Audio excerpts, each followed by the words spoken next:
What's up, everybody? What's going on? How y'all doing? And welcome to another edition of SWAC Talk, the show we cover the SWAC inside and out.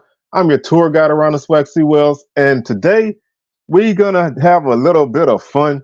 Um, if you follow me on Twitter, X, whatever the hell it is, if you follow me there, then you know yesterday I dropped my first ever SWACTalk Hooper Awards. I just wanted to give some recognition out to some of the men basketball players that put in work and did some things that I wanted to recognize. So I had some fun categories that I came up with besides some of the usuals, and just want to have a little fun with it. So, like I said, if you want to see that, go to my Twitter. It's Swag Talk 76. Or you can check out the Facebook is Swag Talk, Instagram is Swag Talk.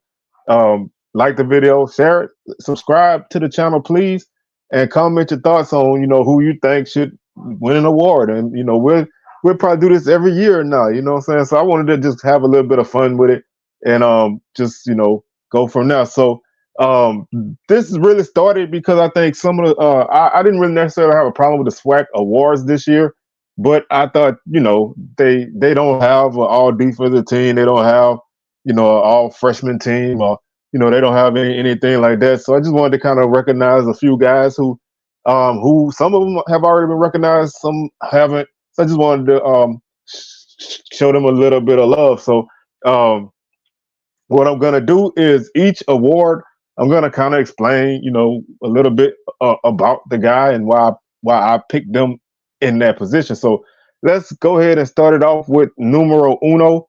Um, and that would be our player of the year, and that would be Ken Evans from Jackson State. That goes without saying. I could make a case for Raekwon Brown from Valley, but Ken Evans is a guy that he well deserved it. He did everything for JSU. He is the SWAC Player of the Year for the conference, and so like I said, it was kind of a no brainer to make him be mine. I love his game.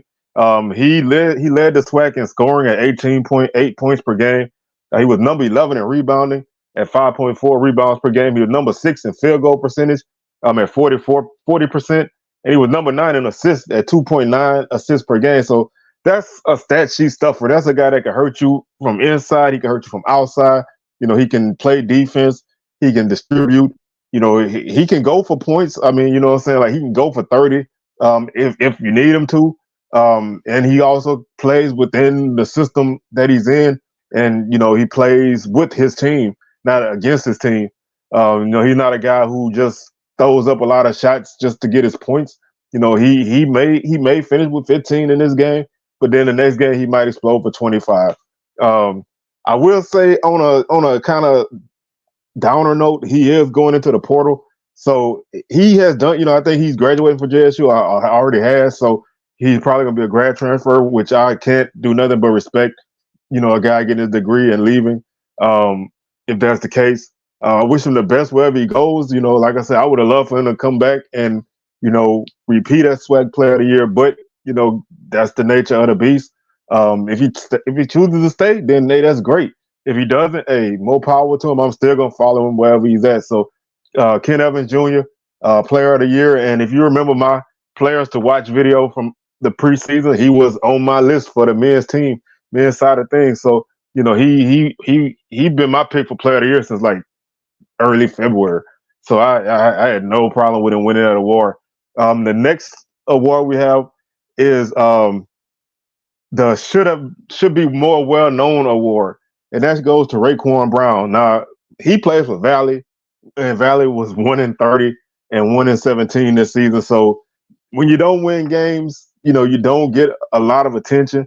If you just awarded the Player of the Year based on some numbers and things, kind of like on the women's side, Raekwon Brown name would definitely be in the mix.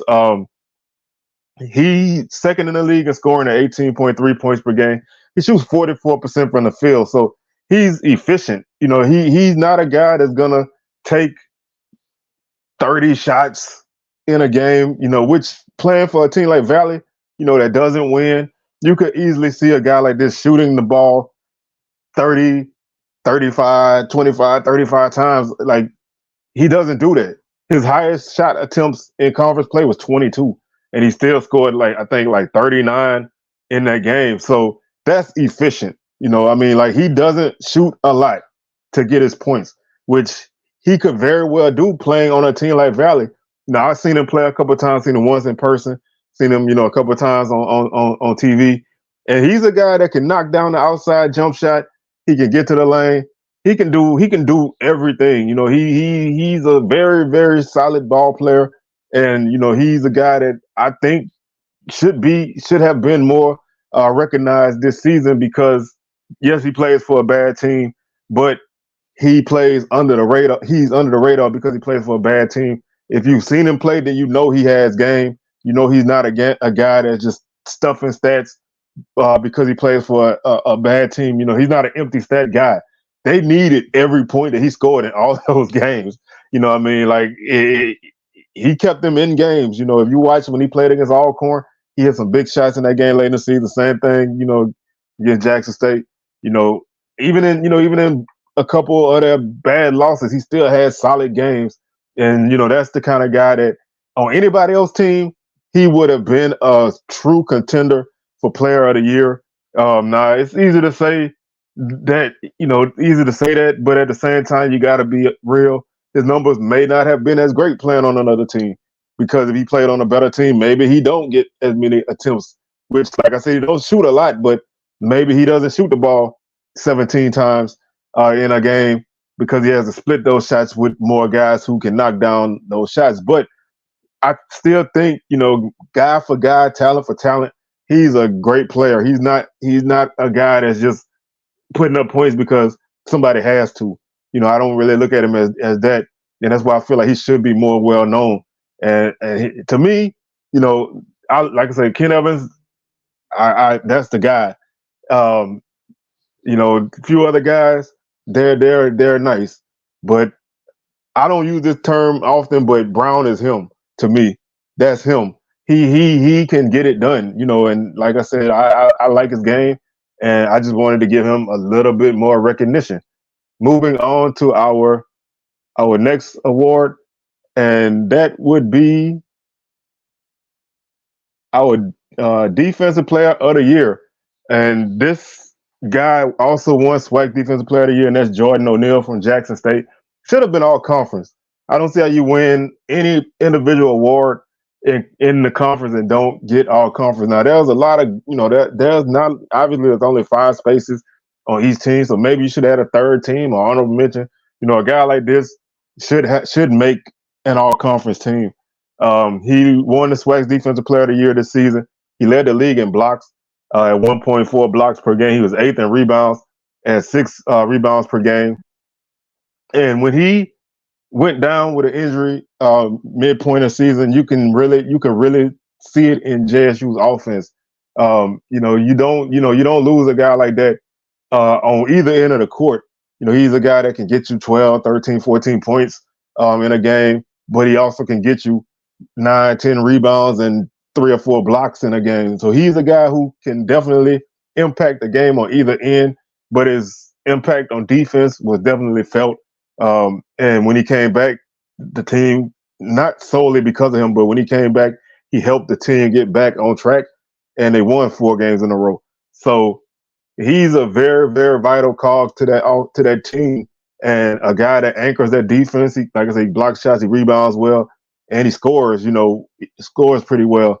He had 2 games this season with 5 blocks, so he shows that he can definitely be an impact player on the defensive side. He can disrupt the game on that end, and that's why he was the SWAC's Defensive Player of the Year. And that's why he's the SWACTalk Hooper Defensive Player of the Year. You gotta recognize game, and game recognize game, and you gotta give props there for defense. Defense wins championships. Obviously, a team that didn't make it to the championship, that cliche shouldn't make sense, but defense travels.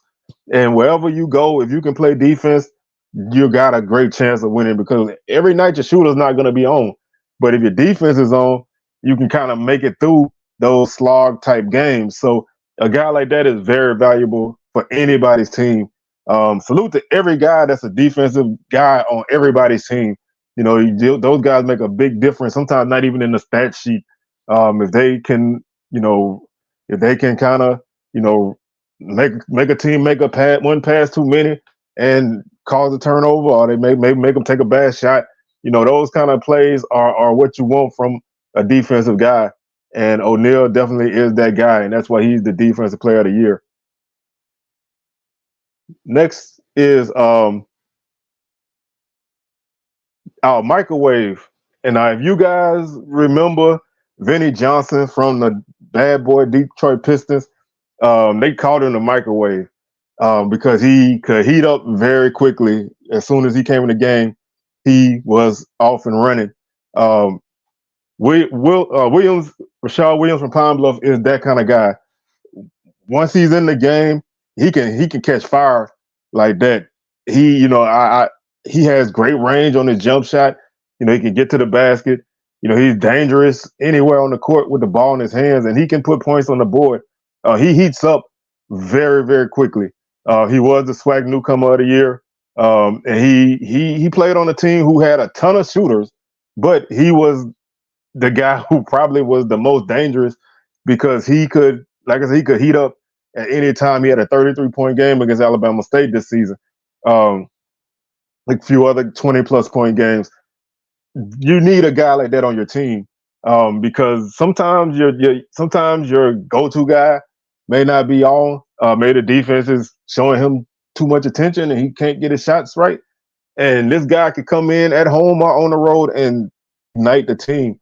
Pine Bluff was a team that shot a ton of threes this season. They made quite a bit, and he was one of those guys who helped lead that offense. It had them on the cusp of making a SWAC tournament, but they didn't get there. And that's why he is my microwave, because he can heat up at any time. If he can come in at the half, he can drop off 15 points and end up with a 25-point game.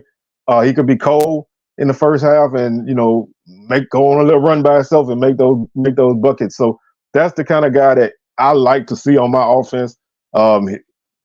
Once the ball's in his hands, he knows what to do with it, and more often than not, he's gonna knock down those shots. Next award is our smoothest finisher, and that goes to Jonathan Cece from Texas Southern. Really, he got this more because of the work he put in the tournament. The guy is a guy that can get to the basket. He plays like not his speed or anything, but his style is almost like an old man game. Not really, because he does a lot of athletic things, but what I'm saying is he doesn't necessarily have to be 10 feet above the rim. He doesn't necessarily have to be 3 feet behind the line. He can get to the basket. He does a lot of up and unders and step backs and spin moves and just kind of setting his guy up and getting the man to go in motion. Maybe a little slight pump fake to get the man up and then go around him. Like in the tournament against JSU, he had a huge game. He had a couple nice little up and under moves in the paint to get the defender up and then just dip under him as his arm goes by and just hits a floater. Guys that can shoot floaters and runners and things are dangerous finishers because they don't necessarily have to get all the way to the basket, and that cuts down on charges, and that also forces defenses to pay attention to you once you get in the lane. A guy's not going to shoot it until he gets to the basket. Your rim protector can set up and block that shot. But if my guy can pull up from 10 to 15 feet and knock down that shot, that makes it tougher to defend because now you have to defend the entire paint and not just around the basket. And that's why I say he makes that he gets this award, because he's crafty and he's very patient. He doesn't really rush anything. He's gonna he can score from outside and he can get inside, and he's not gonna rush it. He's not gonna rush a shot too often. If he always seems to know where he wants to go, and he's moving pretty fast out there on the court, but he's under control. And that's why I say he's smooth, because a lot of guys move fast, but they not under control. They move fast and they just barrel into the lane. They throw up a shot or they get down there and they look for a foul. He's looking to score, but he's also looking to set you up and if his guy is open, he'll dish it to him. So he can score in the paint. He can score outside. He can dish once he gets in the paint. And like I said, he's very patient and crafty. And he had a great he came on strong toward the end of the season. Kind of came out of nowhere. If you're not a TSU fan, he came out of nowhere. Most people didn't know who he was. I remember seeing him when they played Southern in the first game of the season, and he knocked down a couple big shots in that game. And I didn't know who he was really, and that put him on my radar. So he's definitely a guy that once you see him, you can recognize and appreciate his game, and he's very very smooth with the ball, and that's why he wins my smoothest finisher award. Um, Next up is underrated scorer, and obviously a lot of you guys may not know who this guy is, but this is Keith Lamar from FAMU. He's a forward. Um, FAMU is another team, kind of in that valley mode. Didn't win a lot of games. They only won 4 conference games, so they didn't necessarily have the greatest offensive output all season, but they had some talent on that team, but they never really could get it done. And the games that they did play well, Lamar was probably one of the key factors in those games. He is a boom or bust type of guy. Um, he can score points, but then he has some games where he may not score much at all. And some of that is just because of who the team is, and some of it is just that he doesn't necessarily have the consistency. And I think that's one of the reasons why he's not highly recognized.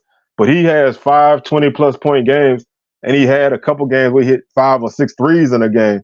So he can play, he can play down in the paint, but he's a shooter from outside more first and foremost.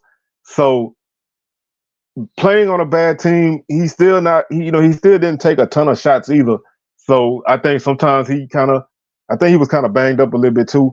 So that kind of impacts numbers, but he just wasn't really the guy that would just go out there and get you consistently, you know, 17 to 20 points.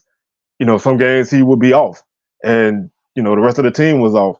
But when he was hot, he was dangerous, and that's why I think a lot of people don't really know his name because FAMU didn't get a lot of recognition. And when you play for a bad team, you don't get a lot of recognition. But he popped on the scene to me mid-season. I think he had like a 25-point game. He made like 5 threes in that game, and that's when I started to recognize who this kid was because I didn't know who he was. I knew Jalen Spear as one of the top scorers, but I didn't know him. So he kind of came on my radar then, and from then on I kind of paid attention. So he's a guy who doesn't really, like I said, doesn't really get the attention, but he's definitely a guy that can pop off and hurt you. Next up, we have our beast in the paint, Mr. Jeremiah Kendall from Alcorn. This guy is. I talk a lot about the lack of interior players, quality interior players in the SWAC, guys who can score around the basket. And I'm not talking about just dunks or running the break and scoring or putbacks. I'm talking about guys that can post up and get a bucket if you dump it down into them. And that's Jeremiah Kendall. I mean, he's 6'7", 215. He's not a small guy by any means. And he uses every ounce of his weight to get in good position. He has a really soft touch around the basket. You're not gonna move him from his position. The only time I've really seen him get moved out of his position was when he played against EJ Williams. And EJ Williams is a big guy for A&M. But most teams don't have a guy that can match up with him. So he averages like 16 points a game, and he scores like he averages like 6.7 rebounds per game. So he gets it done all over the place. And like I said, he has a soft touch around the basket, and he can get to the line. He can get to the line, and he can knock down free throws too. If you let him get in the paint, he's probably gonna score more often than not. For a team that was like Alcorn that went on that big run, he was a big factor in that. You always want to know where he is. They have shooters, but you can defend shooters on the perimeter. If you don't have a guy that can bang bodies with him, pause, you're not gonna stop him. So a lot of times him down there opens it up for Gambrell, um, Thorne, and those guys to shoot from outside because you have to know that if you have to pay attention to him down there. A lot of teams have a forward or a center in the SWAC, but that guy is not really gonna get the ball. That guy's not really gonna score with the ball. He might get a tip in, or he might get an alley oop or something, if he rim running or whatever. But this guy can get the ball, get the ball, post up, make his move, and get a nice shot off and score, and probably get to the basket, get to the line for a 3-point play. And that's why he's my beast in the paint, because he is a beast in the paint on both ends of the court. He doesn't disappear on defense. He doesn't, he doesn't get phased out on offense. So you have to account for him all over. Once he's on the floor, you have to account for him, and that makes him one of the better big men in the conference. Next guy is our Mr. Double Double, and this is Brian Miles from Prairie View. Again, this is probably another guy a lot of people don't really know. When I say he's Mr. Double Double, he is legitimately Mr. Double Double. He had 12 double doubles in 18 SWAC games. He had a 22 or 23 rebound game. He didn't have a double double in that game, but he had 21 rebound games. He had 20 rebound games. He is the SWAC's leading rebounder. You really, like I said, he can, and like I said, being a double double guy, he can score. He plays on an offense that had some athletic guys. Prairie View didn't have a lot of size on their roster in general, so he was really their one big man. He averaged 11.9 points and 9.3 rebounds, so he nearly averaged a double double. 12 double doubles in 18 SWAC games. He had a run of like 4 or 5 games in a row with a double double, and if you know college basketball, getting double doubles is not easy. For whatever reason, a lot of people don't get them that often. But like I say, late season he had a huge run. I think like 6 of his 8 games at the end of the season or something like that, he had double doubles. The team, again, this is another guy that played for a team that wasn't good. Prairie View slumped horribly toward the end of the season. They were in the mix probably like early February. By the end of the season, they were basically already eliminated. So he did his job. They had some talent: Hopkins, Smith, Lane. Those guys were really good guards, but they didn't have the depth, and they didn't have anybody besides him to play inside. But he carried his weight. And he did his job. And unfortunately, he's another guy that went into the portal. So we're gonna see, where he lands. I wish him the best, but definitely wanted to recognize him more than anything, because 12 double doubles in 18 games in conference play is amazing. That's just a guy that's dependable. He's a workhorse. He rebounds. He scores. He's not necessarily a guy that's a Jeremiah Kendall type scorer inside, but he's a rim runner type of guy. He's gonna get those putbacks and dunks, and he can hit a couple of moves inside, but he's not necessarily that's not necessarily him. His thing is rebounding and making big plays on the boards, and that's why he wins the Mr. Double Double award. I don't think anybody's even close to him. Our next award is our dime dropper, best dime dropper, and that goes to Janie Dumasi from Southern.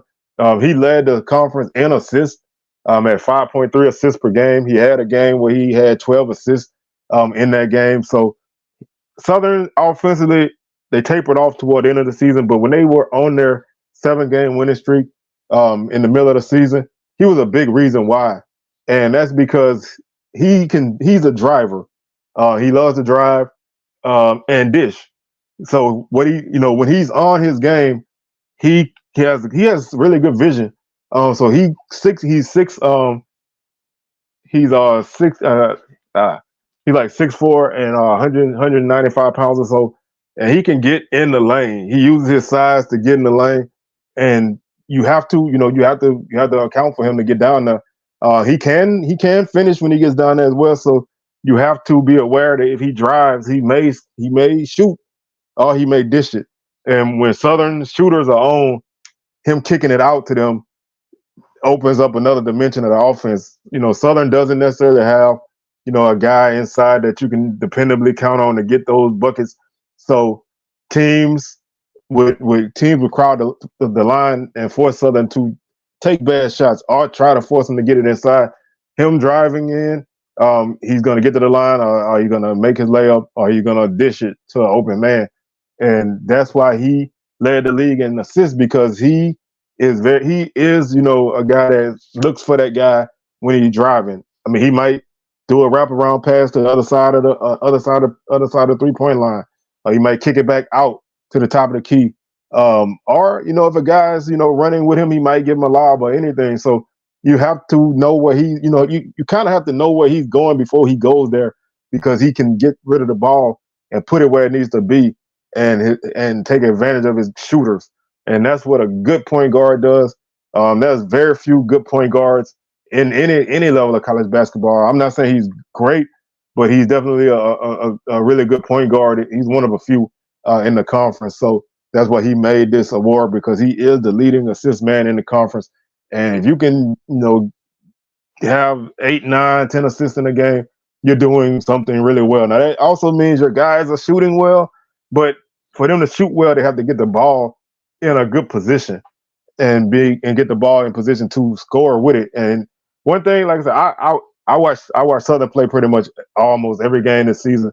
He doesn't really make a lot of bad passes.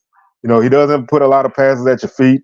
He doesn't put a lot of passes over your head the way you have to jump to get them. So he puts it where you can catch it and shoot it, and that helps guys knock down those shots. And next we have our dynamic duo, and this is Zion Harmon and Deshaun Dyson from Bethune-Cookman. Both of these guys are tremendous guards. Both of these guys can go for 25 or 30 on their own. They both are very dangerous. You put them together, they're even more dangerous, because they do different things, even though they're similar in body type.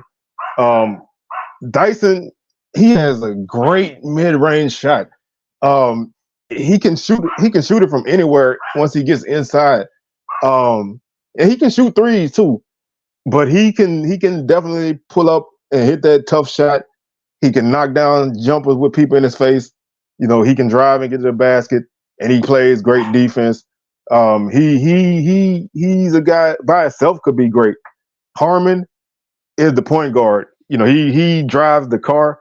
When he's out, the offense isn't as great, because you kind of have to count on people behind him further down on the roster. But he can shoot from outside. I noticed that his percentage wasn't great, but he's a guy that can make big threes.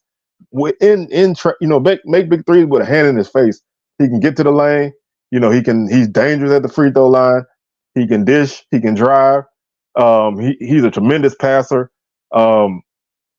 They both are dangerous, and when they're both on their game, that makes Bethune-Cookman's offense just that much more deadlier, because you can't stop them both. I saw them play Southern late in the season in Baton Rouge, and Harmon he didn't even shoot much in the first half. Dyson did all the heavy lifting in the first half. Second half, midway second half, when they needed them buckets, he had 2 big threes from about 30 feet with hands in his face, and that got them going. And that's what he does. The team plays decently without him, but when they have him, they're just that much better. So that's why I feel like these guys are my dynamic duo, because apart, they're dangerous, but you put them together, and they would kill anybody that they play. So they registered that, and I enjoy to watch them both. They're 2 of my favorite players in the league, and I really just enjoy seeing them in action. And that's it for our awards, y'all. That's our SWACTalk Hooper Awards. I hope y'all enjoyed the show, and we'll be back probably Sunday to talk about all the postseason action. Grambling is playing today in the first four. By the time you see this, they'll probably already be playing. But Grambling's playing. I think Alabama A&M is playing today against Austin Peay, and tomorrow Bethune-Cookman is playing Arkansas State. So we'll be back on Sunday to talk about all the action. And Swag Smoke coming at you tomorrow live 6 p.m. Central, 7 p.m. Eastern. And we are up out of here. Peace.